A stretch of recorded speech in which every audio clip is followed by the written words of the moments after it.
तो hello friends, welcome back to my channel. और friend, आज की वीडियो सीरीज के अंदर हम टॉपिक डिस्कस करने वाले हैं इंजीनियरिंग केमिस्ट्री के अंदर, जिसमें है आपका है equivalent of hardness in terms of equivalent of CaCO3।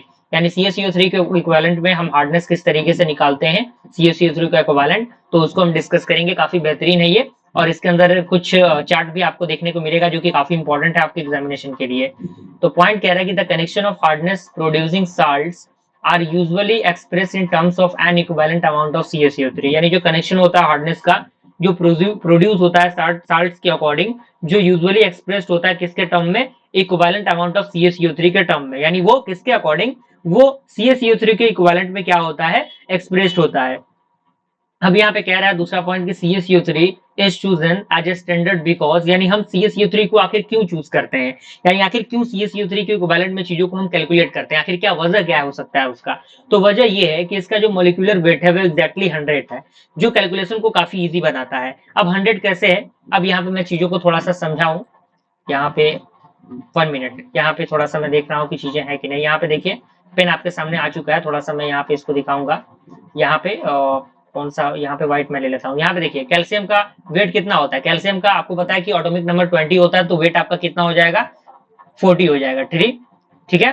अब यहाँ पे उसके बाद कार्बन है, कार्बन का कितना एटॉमिक नंबर है आपका, वो है आपका 6, तो इसका जो मास है वो कितना हो जाएगा, वेट आपका कितना हो जाएगा, 12 हो जाएगा। क्लियर। उसके बाद ऑक्सीजन का कितना होता है, ऑक्सीजन का 8 होता है, 8, और इसका वेट कितना हो जाएगा, 16 हो जाएगा। तो 3 टाइम है ऑक्सीजन, तो 16 इंटू 3 क्या होगा, 48 हो जाएगा। यहाँ पे आप देखिए 48 हो जाएगा, है कि नहीं।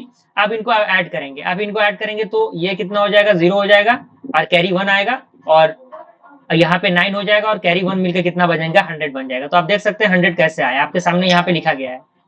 कोई परेशानी, कोई दिक्कत आपको नहीं होनी चाहिए। जो मैंने समझाने की कोशिश की आपको समझ में आ गया होगा। ओके।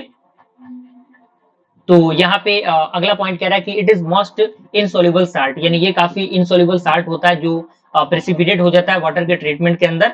अब यहाँ पे इसका फॉर्मूला होता है इक्विवेलेंट ऑफ CaCO3 का वेट ऑफ HPS इनटू, यानी हार्डनेस पर second into molar mass of the CaCO3 upon 2 into chemical equivalent of HPS। Okay. अब यहाँ पे कुछ टेबल है, जो टेबल डायरेक्टली आपको याद होनी चाहिए। जैसे कि इक्विवेलेंट हम बात करें CaCO3 की, जो मल्टीफैक्टर, जो आपका मल्टीप्लिकेशन फैक्टर टेबल है, वो आपके सामने दिया हुआ है। क्योंकि ये सारे मल्टीप्लिकेशन फैक्टर कहीं ना कहीं आपको देखने को मिलेंगे, और यही साल्ट के अकॉर्डिंग जो न्यूमेरिकल क्वेश्चंस आते हैं आपको सॉल्व कराए जाते हैं।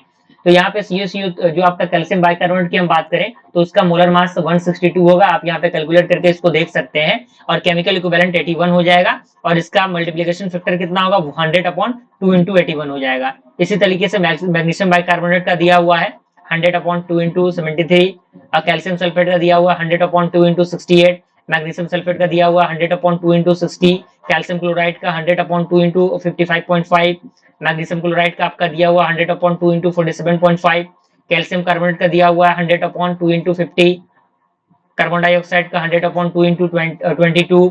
इसी के साथ साथ आपका बाइकार्बोनेट आयन का जो दिया हुआ है वो 100 अपॉन 2 इंटू 61 है। ओके। तो ये सारे आपके क्या है, मल्टीप्लिकेशन फैक्टर है, और इस टेबल को याद रखना जरूरी है। आप इसका स्क्रीनशॉट लेके रख लीजिए, क्योंकि बहुत इंपॉर्टेंट है न्यूमेरिकल क्वेश्चन में सॉल्व करने के लिए। ये कह सकते हैं कि एक रामबाण तरीका का काम कर सकता है। ओके। तो आई होप समझ में आ गया होगा चीजें। मिलते हैं फ्रेंड्स अगले वीडियो में, तब तक के लिए थैंक यू।